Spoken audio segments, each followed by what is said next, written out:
In one of these excursive glances she perceived among a group of young men the very he who had given them a lecture on toothpick cases at Gray's. She perceived him soon afterwards looking at herself, and speaking familiarly to her brother, and had just determined to find out his name from the latter, when they both came towards her, and Mr. Dashwood introduced him to her as Mr. Robert Ferrars. He addressed her with easy civility, and twisted his head into a bow, which assured her as plainly as words could have done, that he was exactly the coxcomb she had heard him described to be by Lucy. Happy had it been for her if her regard for Edward had depended less on his own merit than on the merit of his nearest relations, for then his brother's bow must have given the finishing stroke to what the ill humour of his mother and sister would have begun.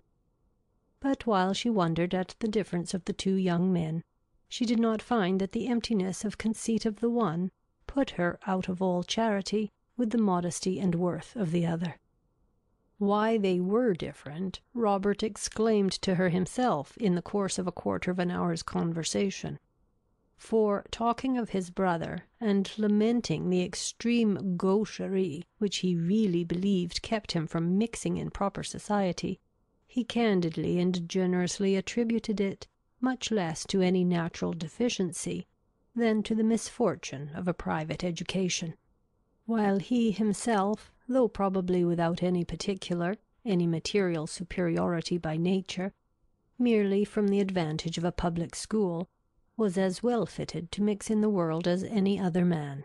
Upon my soul, he added, I believe it is nothing more, and so I often tell my mother, when she is grieving about it. My dear madam, I always say to her, you must make yourself easy. The evil is now irremediable, and it has been entirely your own doing.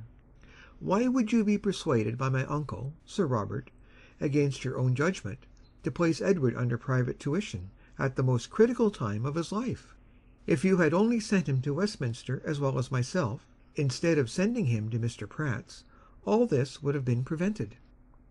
This is the way in which I always consider the matter, and my mother is perfectly convinced of her error. Eleanor would not oppose his opinion, because, whatever might be her general estimation of the advantage of a public school, she could not think of Edward's abode in Mr. Pratt's family with any satisfaction. You reside in Devonshire, I think, was his next observation. In a cottage near Dawlish. Eleanor set him right as to its situation, and it seemed rather surprising to him that anybody could live in Devonshire without living near Dawlish. He bestowed his hearty approbation, however, on their species of house. For my own part, said he, I am excessively fond of a cottage. There is always so much comfort, so much elegance about them, and I protest, if I had any money to spare, I should buy a little land and build one myself, within a short distance of London, where I might drive myself down at any time, and collect a few friends about me, and be happy. I advise everybody who is going to build a cottage.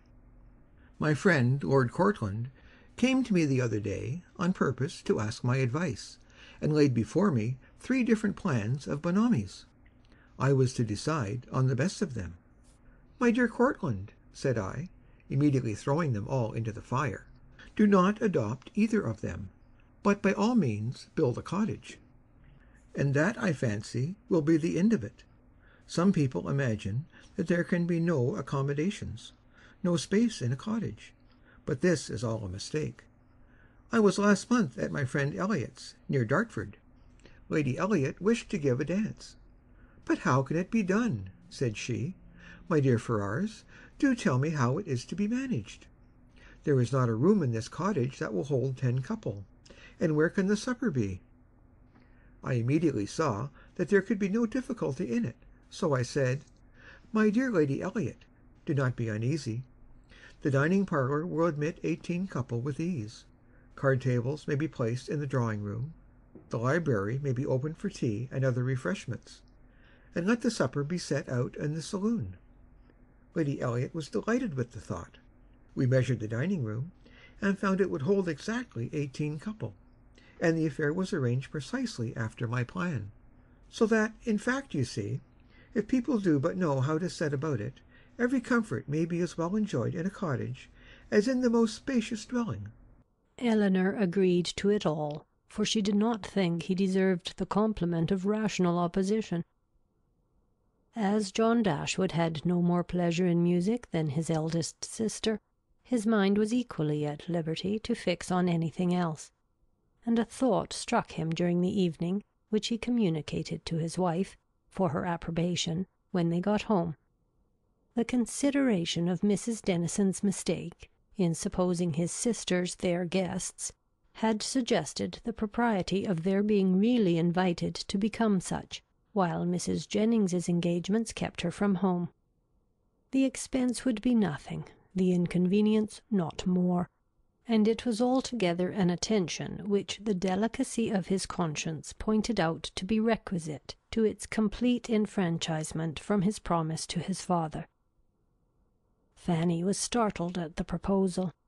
"I do not see how it can be done," said she, "without affronting Lady Middleton, for they spend every day with her. Otherwise I should be exceedingly glad to do it. You know I'm always ready to pay them any attention in my power, as my taking them out this evening shows. But they are Lady Middleton's visitors. How can I ask them away from her?" Her husband, but with great humility, did not see the force of her objection. They had already spent a week in this manner in Conduit Street, and Lady Middleton could not be displeased at their giving the same number of days to such near relations. Fanny paused a moment, and then, with fresh vigour, said, "My love, I would ask them with all my heart if it was in my power. But I had just settled within myself to ask the Miss Steeles to spend a few days with us. They are very well behaved, good kind of girls, and I think the attention is due to them, as their uncle did so very well by Edward. We can ask your sisters some other year, you know, but the Miss Steeles may not be in town any more. I am sure you will like them. Indeed, you do like them, you know, very much already, and so does my mother. And they are such favourites with Harry." Mr. Dashwood was convinced. He saw the necessity of inviting the Miss Steeles immediately, and his conscience was pacified by the resolution of inviting his sisters another year. At the same time, however, slyly suspecting that another year would make the invitation needless, by bringing Eleanor to town as Colonel Brandon's wife, and Marianne as their visitor. Fanny, rejoicing in her escape, and proud of the ready wit that had procured it, wrote the next morning to Lucy to request her company and her sisters for some days in Harley Street, as soon as Lady Middleton could spare them. This was enough to make Lucy really and reasonably happy. Mrs. Dashwood seemed actually working for her, herself, cherishing all her hopes and promoting all her views. Such an opportunity of being with Edward and his family was, above all things, the most material to her interest, and such an invitation the most gratifying to her feelings. It was an advantage that could not be too gratefully acknowledged, nor too speedily made use of, and the visit to Lady Middleton, which had not before had any precise limits, was instantly discovered to have been always meant to end in 2 days' time. When the note was shown to Eleanor, as it was within 10 minutes after its arrival, it gave her, for the first time, some share in the expectations of Lucy. For such a mark of uncommon kindness, vouchsafed on so short an acquaintance, seemed to declare that the goodwill towards her arose from something more than merely malice against herself, and might be brought, by time and address, to do everything that Lucy wished.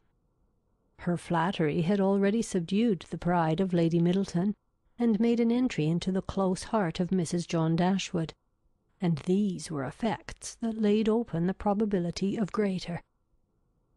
The Miss Steeles removed to Harley Street, and all that reached Eleanor of their influence there strengthened her expectation of the event.